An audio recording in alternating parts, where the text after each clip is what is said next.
It was a hot day today. Not only the temperatures, but the incredibly high humidity prevents your body from cooling off. And that's when we factor in the dew points, the amount of moisture in the atmosphere, to figure out the heat index.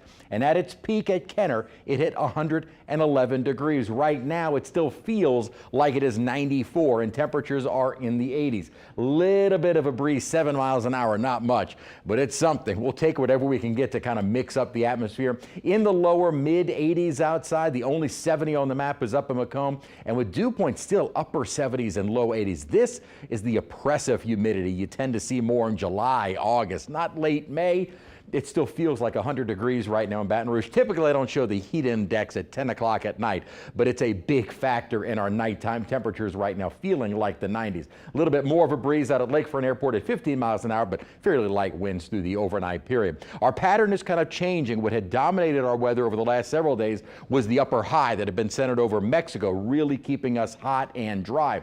Still somewhat under control of that high, but really it's more of the outer periphery of the high. This is going to be the trend over the next several days. These upper disturbances moving our way, these weak little upper features triggering rainfall. Now, we're not looking at rain per se in the forecast. What we're looking at here is the instability, the triggering mechanism needed to produce some rainfall. Not necessarily that it will, but that's helpful at least getting a bit better rain coverage. And just about each day, we're going to see several of these little upper disturbances moving our way. This is kind of the storm track for the rest of the week. Not to say every day we'll see a good soaking rain, but at least there is the better chance over the next several days, because that upper high is not really over us as much as it's much farther out to the southwest of us, and more of a westerly trend, with the high keeping a lot of the desert southwest on the hotter side. So next several days, we will at least get a chance for some showers, and some days will have better chances than others.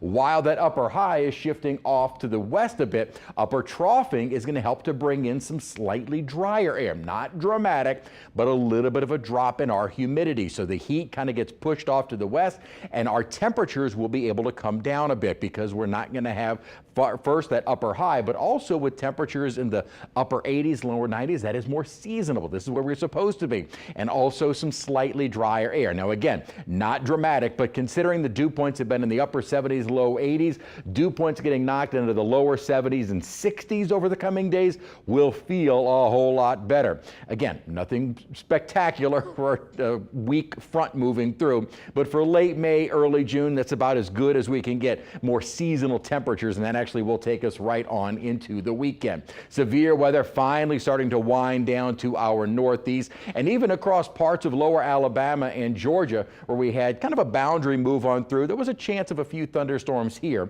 but didn't see anything at all. And over the next several days, if we don't even get the thunderstorms that move over from Texas, perhaps we get a few that bubble up, or if nothing else, maybe some of the shade of a bit more of the cloud cover from those thunderstorms. So at least we should start to see more breaks from that extreme heat, and also better rain chances. And next several days, highs still, or at least tomorrow, still in the lower mid 90s. It looks like the humidity will come down just enough to keep us out of the criteria for a heat advisory, but certainly still plenty hot, and just not as hot as we head through the rest of the weekend, and early next week. Get out the sweaters. It's almost June. You expect The sweaters. I'm waiting for that 50%. I'm hoping for it. We need something to cool us off, because all the houses are struggling. Oh, mine is. We're all struggling, not just us. Yeah, I'm about to say, air conditioning in cars, in houses, they're working very hard right now. Yes, we are. They're working very hard.